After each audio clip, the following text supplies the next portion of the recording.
He was still moving when my mum buried him, and I never said a word.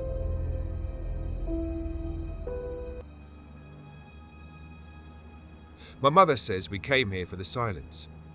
I think we came here to learn how to bury it. We'd been in the new house for 3 weeks when I started smelling the dirt. It was only in my room. A damp, loamy scent like a freshly dug grave that clung to the inside of my closet and crept out from under the bed while I tried to sleep. Mum said it was just old pipes, that the whole town was built on a swamp. She bought me a can of air freshener that smelled like fake lavender. It didn't help. This was our fresh start. A town so small its only landmark was the road leading out of it. Just me and her, a U-Haul full of things we didn't want anymore, and a silence so thick you could feel it pressing on your skin. School wouldn't start for another month, and the modem for the internet was supposedly on backorder, so my world shrank to the 4 walls of my new bedroom and a stack of old horror movies. Every day was the same. Mom would leave for her new job at the county records office, her sensible heels clicking a guilty rhythm on the linoleum. I'd be alone with the quiet hum of the refrigerator and the ghosts I brought with me. The town watched us. When we went to the one grocery store, people would stop their carts in the middle of the aisle. Their eyes weren't just curious, they were surgical. They'd look at my mother's too bright smile, then at me, at the way I kept my head down and my hands jammed in my pockets. They knew we were running from something. People in places like this can always smell the blood. The nightmares were the worst part. They weren't dreams, not really. They were replays. A spotlight would find me, and I'd be standing there, forced to do it all again, while whispers coiled out of the darkness. They said things I already knew. Monster. Killer. You did this. I'd wake up choking, heart hammering against my ribs so hard I thought it would break free, convinced I was taking my last breath. Some nights, I almost hoped I was. Mum never heard me. She slept like the dead. I'd listen to her steady, even breathing through the thin wall between our rooms and wonder how. How could she just turn it off? How could she pack up our lives, scrub the floors of our old house, and pretend the past was just a bad dream she'd woken up from? For her, it was over. For me, it was always happening. The memories would ambush me in the middle of the day. I'd be watching some slasher flick, the sound turned down low, and suddenly the movie would dissolve. I wasn't in my new room anymore. I was back in the cluttered garage of my old house, the air thick with the smell of gasoline and cut grass. Casimir was trying to be brave. We were going to be blood brothers. It was his idea, something he'd read in one of his grandfather's weird old books.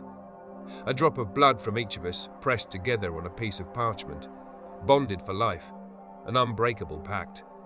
He'd found his dad's old straight razor, the kind with the bone handle. It looked like an artifact, ancient and dangerous. His hands were shaking so bad he could barely hold it. I went first to show him it was nothing. I remember the quick, clean sting, the perfect crimson bead that welled up on my thumb. It barely hurt. A few drops on the yellowed paper, and it was done. Then it was his turn. He looked so pale, his freckles standing out like flecks of dirt on his skin. He held the blade over his palm, hesitating. I don't know why I did it. Maybe to break the tension, to make him laugh, to make the whole thing feel less like a ceremony and more like the stupid kid stuff it was. Just as the steel touched his skin, I screamed his name. Kaz. It wasn't a joke. It was a reflex. I'd seen a spider, a big one, crawling down from the rafters right above his head. But he didn't see it. He just heard the sound. He flinched, hard. The razor didn't just scratch him. It dug in, deep, and dragged. The blood didn't bead up like mine. It didn't drip. It poured. A thick, dark river gushing from his palm. We both just stared, frozen in a painting of pure horror. The parchment was soaked in seconds. The sound of my mother's keys in the front door was the only thing that could pull me out. For a few minutes after she got home, the images would fade. She'd ask about my day, I'd lie, and we'd eat dinner in front of the TV. A fragile truce with the ghosts, but as soon as the house went dark, they'd be back. I still don't know if she ever sleeps. I just know she's better at pretending. She acts like it's all packed away in boxes, stored in an attic we'll never visit again. But I know better.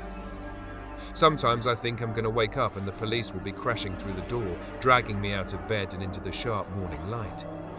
They'll take me back to our old yard, to the soft earth under the big maple tree.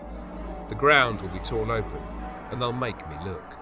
They'll make me see him, wrapped in my old dinosaur print bedsheets, the ones Mum used to muffle his panicked, weakening gasps before she carried him outside.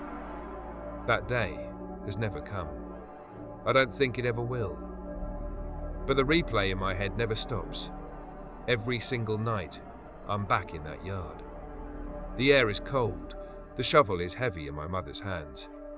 She works with a quiet, terrifying efficiency, throwing clumps of dark, wet soil into the hole. And every night, just before the last shovelful falls, a gust of wind lifts the corner of the sheet. For a single horrifying heartbeat, I see his face. And his one open eye, crowded and dull in the moonlight, is staring right at me.